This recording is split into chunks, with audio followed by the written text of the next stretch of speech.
Trade और terror एक साथ नहीं चल सकते, लहू और खून एक साथ नहीं बहेगा। लेकिन क्योंकि भारत हमेशा वसुधैव कुटुंबकम यानी पूरे के पूरे विश्व को एक फैमिली मानता है, एक परिवार मानता है और विश्व मित्र की भूमिका निभाता है, इसीलिए ये पहचाना गया कि टेररिज्म एक रीजनल प्रॉब्लम नहीं है, ये एक ग्लोबल प्रॉब्लम है। और भारत की ये बहुत स्पष्ट नीति का ही मैसेज लेकर, ये संदेश लेकर 7 डेलीगेशंस अलग अलग दिशाओं में निकले हैं। हमारा डेलीगेशन ग्रुप नंबर 4 था, जो माननीय श्रीकांत एकनाथ शिंदे जी के कुशल नेतृत्व में 4 देशों के दौरे पर आया था। लेकिन ये टूर नहीं था, ये उद्घोष था भारत के सुदृढ़ संकल्प का। और यूएई सबसे पहला देश था जिसने पहलगांव में जो बारबैरिक अटैक हुआ था उसको कंडेम करा था, कड़ी निंदा करी थी। उन्होंने एक बहुत ही अच्छे दोस्त की भूमिका निभाते हुए हमारे इस आगाज में हुंकार हमारे साथ भरी। उसके बाद हम लोग वेस्ट अफ्रीका आए, जहां पर सिएरा लियोन और डीआर कांगो आज ही चुनाव में खड़े हो रहे हैं यूएनएससी के नॉन परमानेंट मेंबर बनने के लिए। कल 3 जून तक मुझे पूरा विश्वास है कि ये दोनों देश नॉन परमानेंट मेंबर यूएनएससी के बन जाएंगे।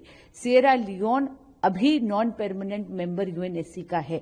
यानी ये तीनों देश जो वेस्ट अफ्रीका के हैं, ये न केवल भारत के पुराने मित्र हैं, हमारे बहुत अच्छे बायलैटरल रिलेशनशिप है इन तीनों देशों के साथ, बल्कि ये बहुत ही महत्वपूर्ण भूमिका निभा रहे हैं वैश्विक पटल पर। और हम यहां पर इनकी यही प्रभाव की शक्ति का आवाहन करने के लिए आए थे।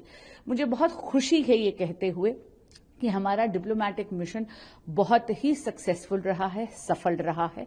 सिएरा लियोन और लाइबेरिया के तो पार्लियामेंट में आपने देखा कि मौन रखा गया पहलगाम के विक्टिम्स की मेमोरी में, और डीआर कांगो ने भी बहुत कड़े और बहुत अच्छे शब्दों में ये कहा है कि हमारे ग्लोबल वॉर अगेंस्ट टेररिज्म में वो हमारे साथ खड़े हैं। मुझे बहुत ही खुशी है ये कहते हुए कि 140 करोड़ भारतीयों का जो संकल्प है आतंकवाद के खिलाफ, उसका आगाज, उसका उद्घोष अब पूरे विश्व में हो रहा है। जी बिल्कुल, क्योंकि मैं जानती हूं कि आदरणीय प्रधानमंत्री श्री नरेंद्र मोदी जी ने जब से देश की कमान उठाई है, तब से आप यहां पे देखेंगे कि इंडियन डायस्पोरा का भी सम्मान बढ़ा है और भारत को बहुत सीरियसली लिया जाता है।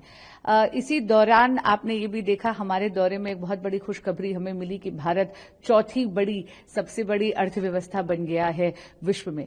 4th लार्जेस्ट इकोनॉमी होने का एक अपने आप में बहुत महत्व होता है।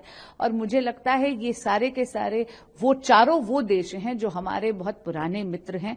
ये वो देश हैं जिनका साथ हमने कोविड में भी निभाया था।